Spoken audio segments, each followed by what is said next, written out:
Hello everyone, welcome to my fourth and final video in our Exam 3 review series for Bio 240.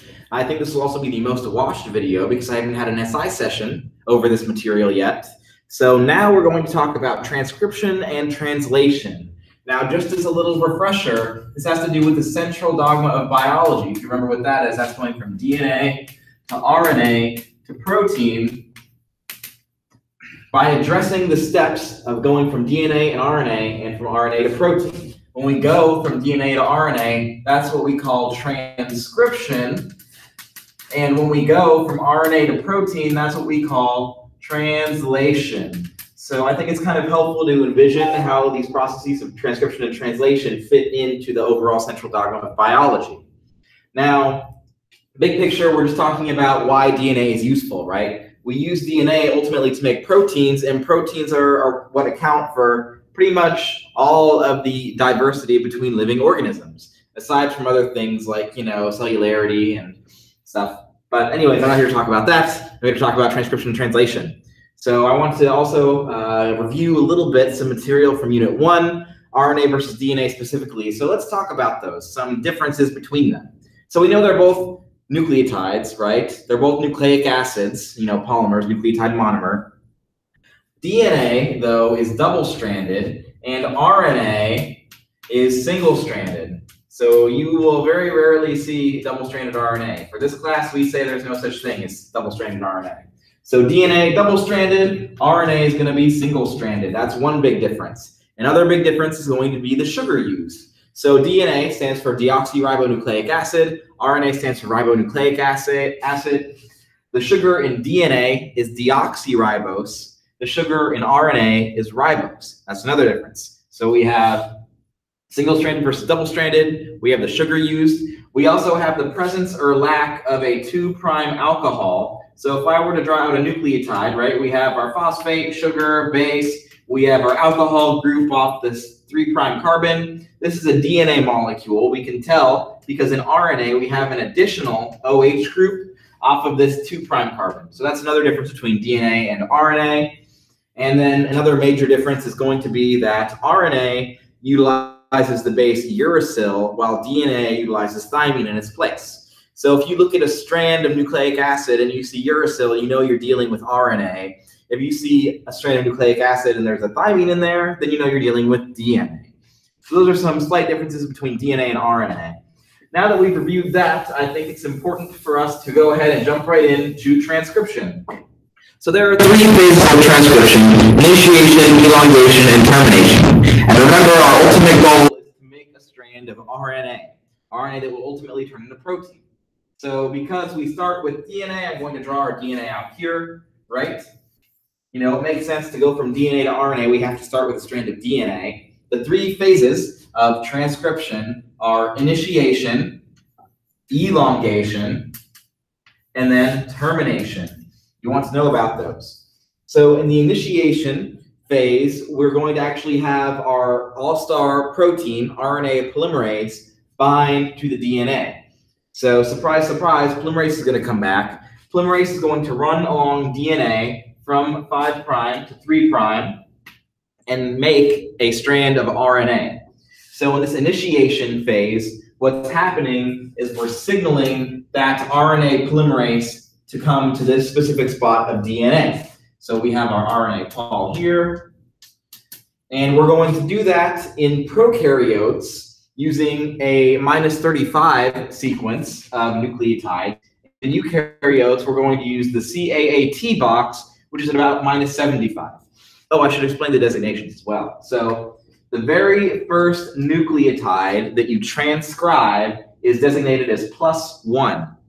Any nucleotides before this +1 site in elongation, they're designated with a minus sign.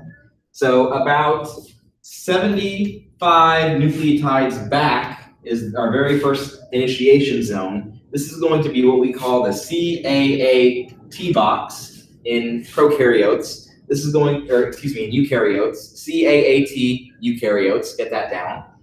This is going to be an area that kind of helps RNA polymerase realize where it is. And then at about -25 in eukaryotes, we're going to have this TAATA series called the TATA box, the TATA box, the TATA box. These are going to be sites in our initiation zone. Specifically, this TATA box is the start of something called the promoter.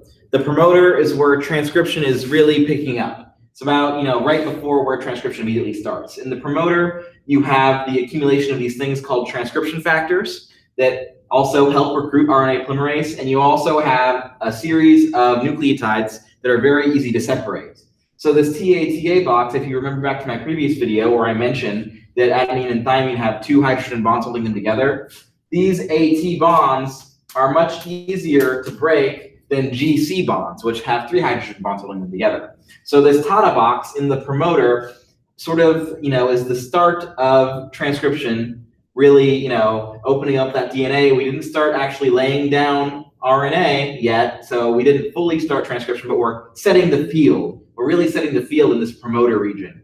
We have our RNA polymerase in the promoter, and we're setting the field. We're opening up the DNA, and we're getting ready to have that RNA polymerase go in there and start adding nucleotides in a complementary mRNA strand.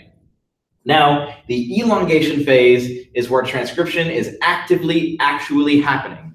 So in the elongation phase, what we have is this RNA polymerase is going to read a template strand, called the template strand, and it's going to add complementary nucleotides to this template strand. So if we have, say, A, T, C, G, C, A in the template strand, RNA polymerase is going to come along and it's going to add nucleotides from 5' to 3' that complement those bases. Now, it's not going to have those nucleotides stick permanently to the template strand, though, like in DNA replication. Instead, what we do is we create this sort of like long, flowy noodle.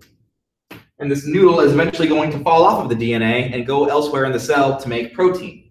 So we're sort of making a copy of this complementary strand to the template strand. That's why we call this strand that the polymerase is not reading the coding strand, because that coding strand is analogous to the mRNA made by polymerase adding complementary to the template strand. So in elongation, we're going to be elongating our strand of RNA. We're making it longer. In prokaryotes, this will happen at a speed of about 40 nucleotides per second. In prokaryotes, it's about 2,000 nucleotides per second. So eukaryotes are much slower in the elongation phase. And then once we go through this elongation phase, what we're going to do next is we're going to reach the termination phase. And termination, all you want to know is that you're going to stop transcription here. So in the termination phase, that's when transcription is going to stop. So that's going to be the process of transcription. What do we get from that? We get a strand of RNA. Specifically, when we're making proteins, we get a strand of mRNA. So this polymerase 2, RNA polymerase 2, specifically that I spoke about, that makes what we call mRNA. That's one type of mRNA. That's one type of RNA. There are many types of RNA. We'll talk about a couple more of them too. So we made this mRNA through transcription, right? We have this, and now we're ready to undergo the process of translation. Now, translation in prokaryotes occurs at the same time as transcription. So what you get in a prokaryotic system is something that looks like this. You'll have, say, the DNA over here, RNA polymerase will make your mRNA strand, and then you're going to have ribosomes having translation occur at the same time transcription is occurring. So in prokaryotes, transcription and translation occur at the same time. In eukaryotes, that is not quite the case. Now, translation is normally the thing that people have trouble with. Translation is the process of taking this RNA strand and turning it into a protein. So let's talk about that. And then we'll talk about some differences as well in prokaryotic and eukaryotic RNA processing. Well, actually, let's do that now. I think that's a good idea. So in prokaryotes, I said there is no processing of that RNA, of that mRNA, right? You go from DNA to RNA to immediately proteins as soon as that is transcribed. In eukaryotes, that's not quite the case. So in eukaryotes, what we have is, we'll have our big eukaryotic cell. We have this nucleus. This is where the DNA is. We make this mRNA strand. This mRNA strand has to get out of the nucleus. So before it gets out of the nucleus, we have to prepare it for the cytosol. To prepare it for the cytosol, we do three things. The first thing that we're going to do is splice out these things called introns. So in eukaryotes, we have these sort of spaces of information that is not turned into protein called introns. So introns are useless. They're just kind of junk DNA. In fact, there's a lot of speculation as to what introns are used for nowadays, and a lot of people still aren't sure, but we have some idea sort of what they're used for. So in eukaryotes, the first thing that we're going to do before we send our mRNA out into the cytosol to get translated, we got to get rid of these introns. So to get rid of these introns, we're going to use these things called spliceosomes. Now, spliceosomes are kind of like your scissor proteins. They're made of things called snRNA and snRNP. Stands for small nuclear ribonucleic acid and small nuclear ribonucleic protein. So RNA and ribonucleic proteins come together. They're going to kind of attach to both ends of the intron over here, and then they're going to kind of run into each other, kind of like this. They're going to slice off this intron in the process. So we use our spliceosomes. This is called a spliceosome again. Spliceosome to cleave the introns out of our mRNA in eukaryotes. So that's the first step. We get rid of the introns. What does that leave us with? It leaves us with the information that we are going to express called exons. I like to remember it as introns interfere, but exons are expressed. So we're going to express our exons in this mRNA. So now we just have a bunch of exons. That doesn't necessarily mean that we're ready to go into the into the cytosol. What we need to do next is add a 5' methylguanosine cap. So remember the nucleotide guanine? We're going to put a modified guanine nucleotide on the very front of our mRNA. What is this going to do? It's going to protect it from proteins trying to break down this RNA strand. So we're going to put together like a little protective barrier and put that on the 5' end of our now exon strand. The next thing that we're going to do is we're going to add a bunch of adenines, AAAAA, called the polyadenylation sequence on the 3' end of our now exonic sequence. So we're going to make this polyadenylation sequence that's going to kind of delay the munching of this RNA strand from this side by our little Pac-Man enzymes known as RNases. So you have RNases. These are going to be enzymes that actively break down your RNA. These are everywhere in the cytosol. So as soon as this mRNA strand goes into the cytosol, it's going to be, actively degraded. We put all of these adenines, all of these A's on the end of our RNA strand, our mRNA strand, to kind of delay the Pac-Man munching of this. That way we have time to actually translate these codons, which I'll get to in a minute, I'll say what that is, before this strand is degraded. So those are our 3 modifications that we go through in eukaryotes. We remove our introns. We add our 5' methylguanosine cap, also called a guanosine cap, and we also add a bunch of adenines called our polyadenylation sequence on the 3' end of our mRNA strand. So we have a modification on the 5' end, the cap, modification on the 3' end, our polyadenylation sequence, and the removal of our intron, which is sort of in the middle. Now, there is also a region that is not translated at all, called the untranslated region. There are 2 specifically. There's one right after the 5' and right before the 3' ends of the RNA. So we call this the 5' untranslated region and the 3' untranslated region, respectively. This 5' untranslated region helps the mRNA actually attach to the ribosome. So it does have a use. And then this 3' UTR is useful in degradation, but we don't talk about that yet. So this is going to be our eukaryotic mRNA modifications before we're ready to undergo translation. This is only in eukaryotes. Now, prokaryotes, we don't do any of this. We just undergo transcription and translation at the same time. Isn't life so simple as a prokaryote, right? Anyways, you want to be familiar with those modifications that occur. Now that we talked about transcription, the process of going from DNA to RNA, I now want to talk a little bit about the process of going from RNA to protein. This is called translation, and this is something people generally have more trouble with. So translation occurs in eukaryotic systems in the cytosol, right? It's going to utilize a few more types of RNA. So if you remember back to Unit 1, we're going to use ribosomes to make proteins from our mRNA. We're going to have our mRNA molecule, mRNA short for messenger RNA. It's going to come and bind to, I'll draw our little tails to our adenine sequence and our 5' cap. It's going to come bind to the small subunit of the ribosome, which should be reviewed. So we have the small ribosomal subunit. This 5' untranslated region is going to bind to that small ribosomal subunit, and then our large ribosomal subunit is going to come on top of it and kind of make like an mRNA burger, mRNA sandwich. So we have this mRNA molecule kind of squished between the small and large ribosomal subunits. Now, there are 3 zones on our ribosome: the E site, the P site, and the A site, and they all describe the activity of something known as tRNA. So tRNA. Now, tRNA stands for transfer RNA, and it's going to actually look a little something like this. It's a single strand, but the single strand actually binds with itself. So we have this unique shape. This transfer RNA is holding an amino acid on top of it. Now, this amino acid got here using a protein called aminoacyl tRNA synthetase. Aminoacyl tRNA synthetase looks at a tRNA molecule, it reads something known as the anticodon, and it then attaches an amino acid to the top of your tRNA molecule.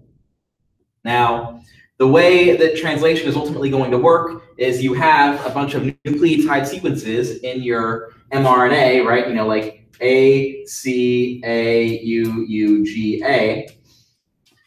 What the ribosome does is it facilitates the organization and binding of tRNA molecules to these nucleotides in your mRNA. So we have our mRNA strand right here. It has these nucleotides. What's going to happen is this mRNA molecule is going to sit and wait in the ribosome until a tRNA molecule comes along that has what's called an anticodon that binds with the codon of our RNA, of our mRNA. So an anticodon that would match this mRNA sequence would be UGU. We're going to look for a tRNA molecule that has a UGU anticodon that binds antiparallelly to this codon of ACA. A codon is simply any 3 combination of nucleotides. So a sequence of 3 nucleotides, that's considered a codon in mRNA. A codon will bind temporarily with an anticodon from tRNA that is complementary to that codon. So what you're going to have is multiple tRNA molecules coming and temporarily dropping off their anticodon on this mRNA molecule, and then while they're waiting, the amino acids are actually going to bind together and make a protein. And I'm going to talk about that in a little bit more detail, so you don't need to worry about that. Now, I was going to say something. What was it? I do this all the time in my SI sessions. Oh yeah, I guess I'll just go ahead and jump right into how the actual process of translation works. So I mentioned before that not all of an mRNA strand is actually translated, right? And that's because you need to look for something called a start codon before you actually begin the process of translation on an mRNA molecule. So the start codon is AUG. A ribosome will not actually start facilitating translation until you have this AUG codon. And this AUG codon in an mRNA is going to call over a tRNA that holds the amino acid methionine. So you have the start codon. When you see this AUG, you're going to have the start of translation. And then every 3 nucleotides is going to be a codon. This helps set what we call the reading frame of that mRNA.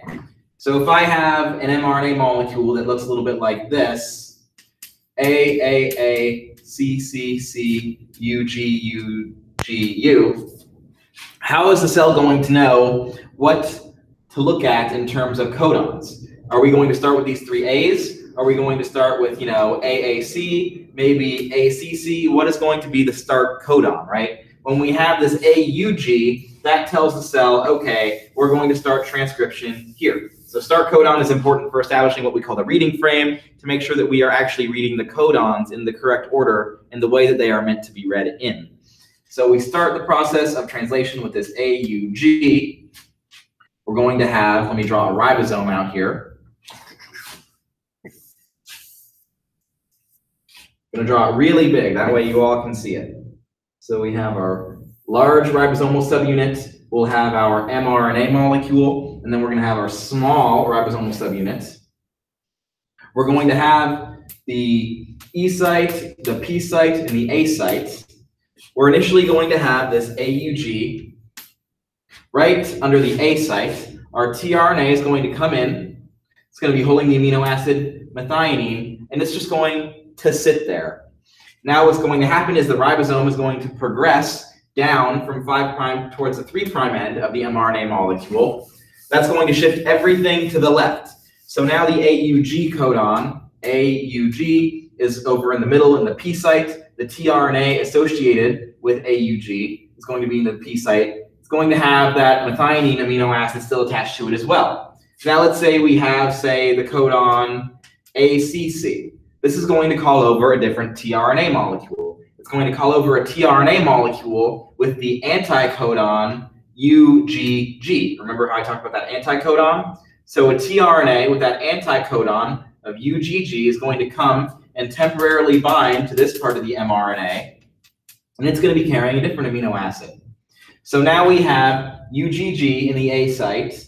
We have this tRNA that has the anticodon UAC in the P site and nothing in the E site. And what's going to happen is these tRNA molecules are just going to sit here, and they're going to wait for an enzyme to come and cleave this P site amino acid from its tRNA and attach it to the amino acid on the A site tRNA, if that makes sense. So now everything is going to move towards the right. These mRNA codons are going to move towards the left. What we're going to have then is this now empty tRNA that originally contained an amino acid on the E site. So we have this empty tRNA molecule, right, on the E site. E stands for exit. It's just going to leave the ribosome. This tRNA that now holds two amino acids on top of it is going to move to the P site, right? So we're going to have these two amino acids. And then a new tRNA is going to come in and bind to the codon a little bit down towards the 3' end. So we're going to have our new A site. We're going to have a new tRNA molecule come in. It's going to bind to that codon using its anticodon. It's going to hold an amino acid. The same thing is going to happen. The tRNA sitting in the P site is going to have its tRNA amino acid bond cleaved, and a new bond is going to form between the amino acids here and the amino acid on this A site tRNA. And then everything is going to shift towards the right. These are going to go towards the left, and we're going to have this process continuing. So effectively, the process of translation entails something new coming into the A site, something in the P site having its amino acid chain bound to that A site amino acid, and then what's in the A site is going to move to the P site, and what's in the P site is going to move to the E site. And of course, what is in the E site is going to leave. What is leaving the E site is always going to be tRNA molecules that lack their amino acid, because that amino acid / amino acid chain is bound to the former A site tRNA amino acid. That's going to be the process of translation. And again, well, there is still one more part. Translation also has initiation, elongation, and termination phases. That initiation phase is going to entail the mRNA binding to the smaller ribosomal subunit, and of course, up until our start codon coming in, our AUG, which you do have to have memorized. You need to know AUG is a start codon. Our elongation phase is going to consist of this sort of elongation process that I just described. When we're ready to stop translation, there are 3 specific codons that you need to know that will stop translation. They are going to be UGA, UAG, and UAA. So we have one start codon, which is AUG, and we have these three stop codons, UGA, UAG, UAA. If we see any of these three codons, we are going to immediately stop the process of translation.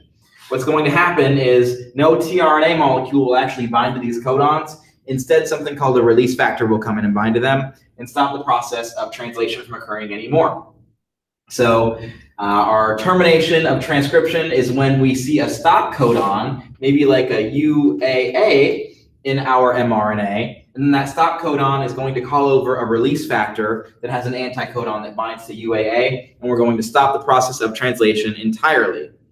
So that's going to be a little bit about translation. You also want to know the enzyme that I mentioned earlier that sort of puts the amino acid on top of tRNA. That's aminoacyl tRNA synthetase. And then once we go through this process of translation, what we're going to have is a protein, a really long amino acid chain attached to a tRNA molecule that will eventually be cleaved. Now, if you remember back to Unit 1, this is not necessarily the end, because what we have here is nothing more than a primary level protein. This protein still needs to be folded. It might need to be cleaved, so you might need to kind of come and modify it after it's already been translated, and it needs to go to the right location using something called a localization or signal sequence. So your signal sequence is just going to be a couple amino acids, usually at the start of the protein, that tell the cell, hey, I'm meant to go in this location. I need to go to the Golgi apparatus, for example. And that signal sequence will kind of recruit other proteins to bring that protein to where it needs to go.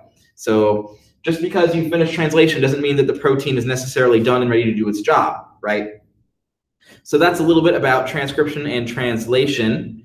You also want to be aware that there are three types of RNA that are used in this process of translation. So again, our mRNA, our messenger RNA, carries the genetic message of what protein needs to be made. Our tRNA, our transfer RNA, is what brings those amino acids to the mRNA and binds using its anticodon. And then our rRNA, which is our ribosomal RNA, is RNA that actually makes up our ribosome. So that's also pretty important. Our ribosome is made of rRNA and protein. Otherwise, I think that just about covers everything you need to know. Oh, I did forget to talk about alternative splicing, which is something that I love. Eukaryotes are super interesting for this reason. So eukaryotes kind of come with advantages and disadvantages in terms of transcription and translation, specifically transcription. So in prokaryotes, you can actually undergo transcription of multiple genes at once using only one promoter, but eukaryotes, you need to use multiple promoters. You can only have one gene per sort of area transcribed. But eukaryotes can make multiple proteins using only one mRNA molecule. So in eukaryotes, let me draw out a eukaryotic mRNA molecule. So, we'll have our 5' cap, we'll have our 5' untranslated region, we'll have our exons, which are expressed. We'll then have our 3' UTR, and then our poly A tail. There might be, say, exons 1, 2, 3, and 4 in this mRNA. Well, eukaryotes can undergo something called alternative splicing, alternative mRNA splicing, where you remove one of these exons to make a different protein. So this current mRNA strain will make one protein. It'll make like protein X, right? If you remove exon number 2, and now you're dealing with a series of exons that is, 1, 3, 4, you're going to make a smaller protein. You're going to make a different protein. So alternative mRNA splicing refers to how eukaryotes can have sort of like a Swiss Army knife mRNA molecule that is very versatile and adaptable and can actually have parts of it removed to make different proteins to respond to different things. So that's alternative splicing. It's pretty nifty. All right. That, I believe, is everything that you need to know. If you have any questions, please let me know. And if you have, I think this is a pretty long video, so good luck getting through all of it. If you watched all my videos up until now, good luck on the test. I think you're going to do fine. And good luck studying, everybody.